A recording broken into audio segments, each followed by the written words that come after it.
계속해서 신앙의 위기라는 말씀을 가지고 함께 말씀의 은혜를 나누고자 합니다. 다윗이 진정한 회개를 할 때 하나님께서는 그 죄를 사하시고 다윗을 회복시키시고 다시 축복해 주시는 이러한 말씀입니다.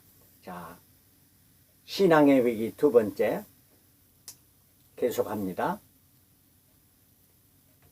그 위기에서 하나님은 밧세바를 통한 축복을 해주시는 것을 볼 수가 있습니다. 밧세바가 여러분들 어떠한 여인이라고 생각합니까? 밧세바는 순결한 여인이었습니다. 사무엘하 11장에 우리말 성경에는 4절에 다윗이 사자를 보내어 저를 자기에게로 데려오게 하고 저가 그 부정함을 깨끗게 하였으므로 더불어 동침하매 저가 자기 집으로 돌아가니라, 이렇게 말씀합니다. 자, 순서로 보니까 부정함을 깨끗게 하였고 첫 번째, 그리고 동침하였고 두 번째, 동침하고 난 뒤에 세 번째 집으로 갔다 하는 이란 말입니다. 순서로 보면 여기서 부정함이라 말하는 것은 바로 여인이 매월 이렇게 흘리는 피의 그 월경을 말해줍니다. 그래서 그걸 깨끗게 했기를 집으로 갔다, 동침하고 집으로 갔다, 이런 해석이 됩니다. 그러나 영어 성경과 원문에서는 She came to him, 그 여자가 다윗에게 왔습니다. And slept with her. 그가 그 여자와 동침하고 She had purified herself from her uncleanness. 그녀가 그 부정한 것을, 그녀의 부정한 것을 깨끗게 하였으므로 그리고 집에 돌아갔다 하는 거죠. 그러니까 그녀를 불러왔고 그녀와 동침을 하고 그 다음에 그녀가 목욕을 하고 깨끗이 한 후에 집으로 돌아갔다 하는 거죠. 첫 번째 우리말 성경을 하면은 둘이 간음하는 것으로 해석될 수 있습니다. 그러나 영어 성경으로 보면은 간음이 아니고 그 여인은 참 자기의 잘못을 다른 남자와 참았던 이런 것을 깨끗이 하고 갔다는 말입니다. 그러면 밧세바는 순결함을 말해줍니다. 아주 다른 해석입니다. 그러면 어느 해석이 맞느냐 하는 거예요.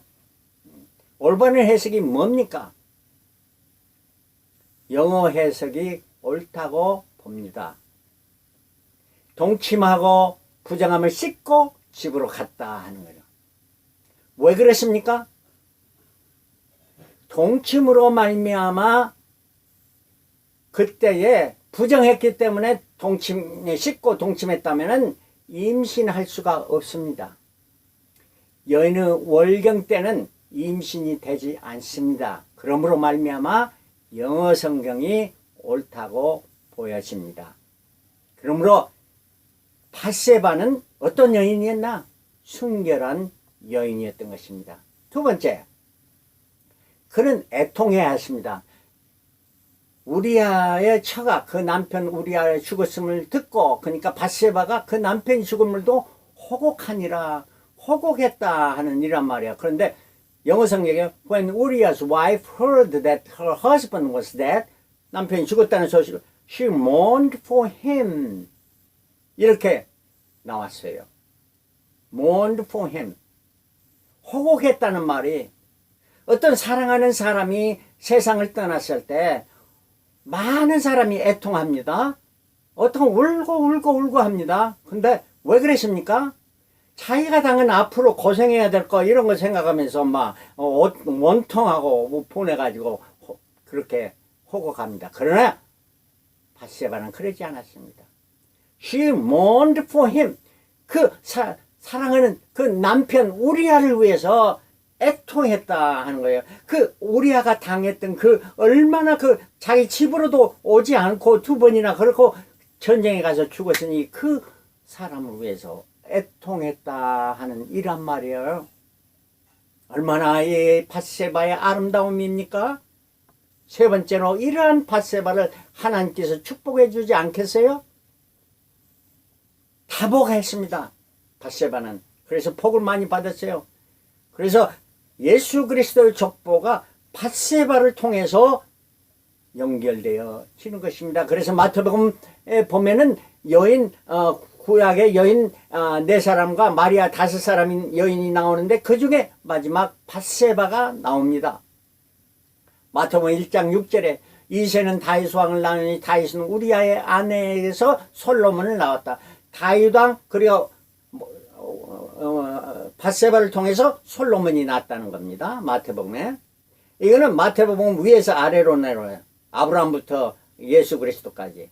누가복음은 예수 그리스도부터 저 위에 올라가서 아브라함보다 더 위에 올라가서 하나님께로까지 가는 족보입니다. 그래서 누가복음 3장 32절에 그 이상은 나단이요 그 이상은 다윗이요 그 이상은 이새라. 그러니까 나단의 아버지가 다윗이다 하는 거예요. 이렇게 해서 두 족보가 나타나게 되는 것입니다. 자, 그런데 이 밧세바를 통해서 밧세바가 축복이 왔는데요. 다윗의 아내가 몇이었냐 하면은 8명이었습니다. 첫 번째 미갈, 이거는 사울 왕의 둘째 딸이고 무자였습니다. 자녀가 없었어요. 아히노암, 그리고 암놈이라는 그 아들을 낳았어요. 아비가엘 세 번째는 길르압을 낳습니다. 이 세 아내는 다윗이 헤브론의 왕이 되기 전에 가졌던 세 아내입니다. 그리고 헤브론의 왕이 된 후에는 마가, 핫깃, 아비달, 에굴라 이 4명의 아내를 더 두었던 겁니다. 그래서 이들도 각각 다 한 아들만 낳았습니다. 근데 마지막 밧세바는 언제였나?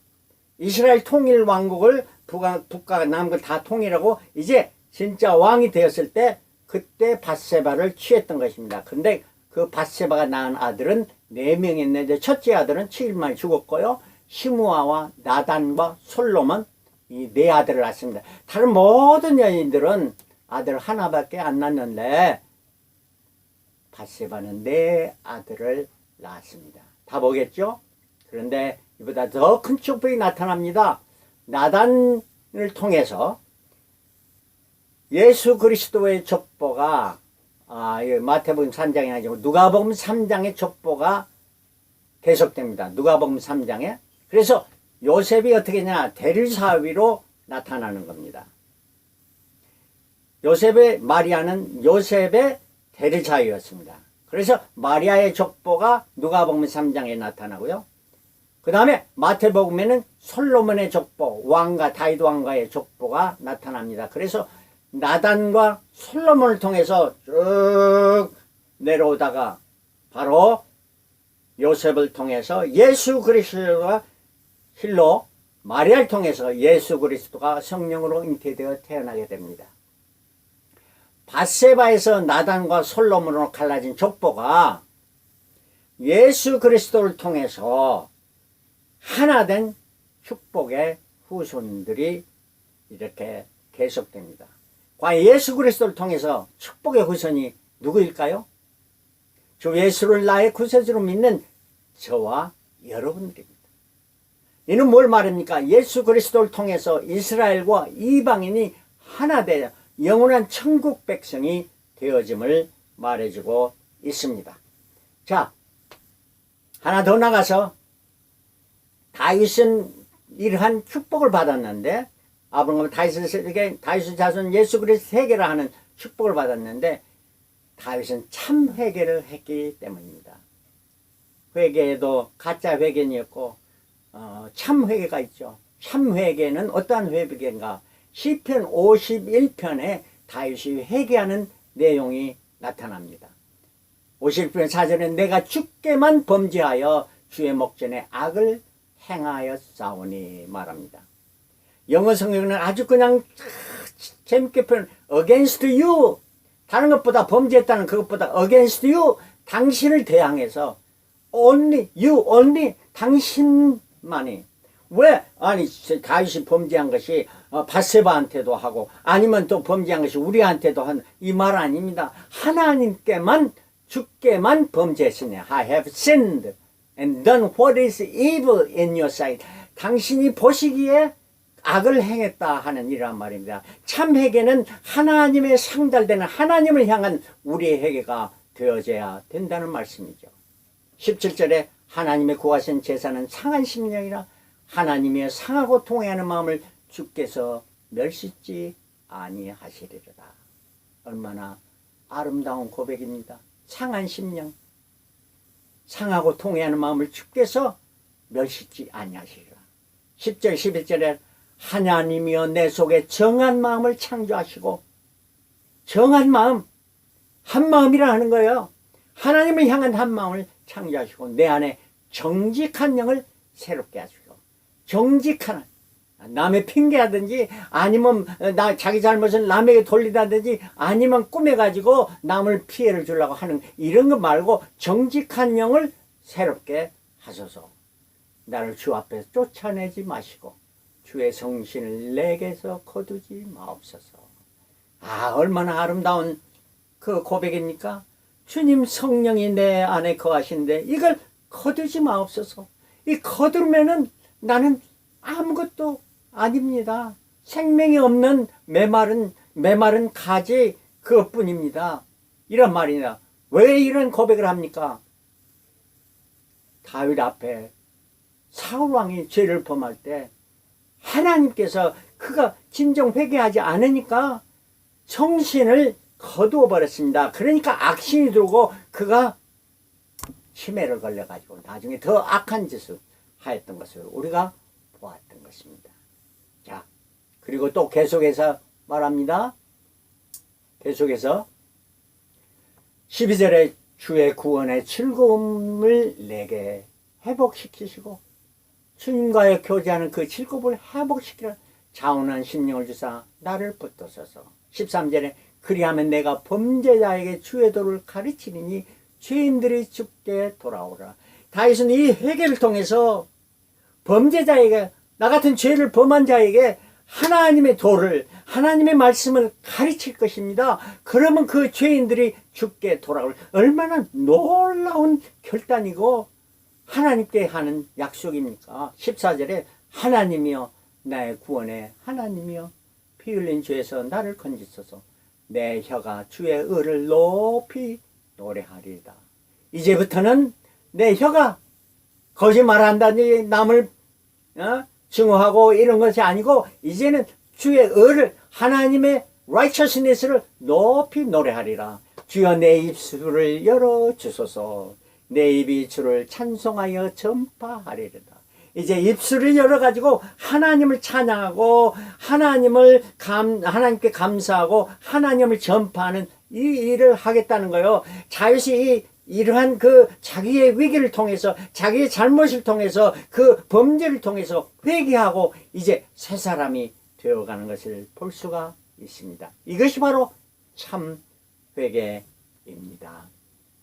이러한 자에게 하나님의 놀라운 축복이 임합니다. 우리 신앙의 위기 때에 꼭 기억할 말씀, 고린도서 10장 13절에 사람이 감당할 시험 밖에는 너에게 당한 것이 없나니 오직 하나님은 미쁘사 너희가 감당치 못할 시험당함을 허락지 아니하시고 시험당할 즈음에 또한 피할 길을 내사 너희로 능히 감당하게 하시느니라.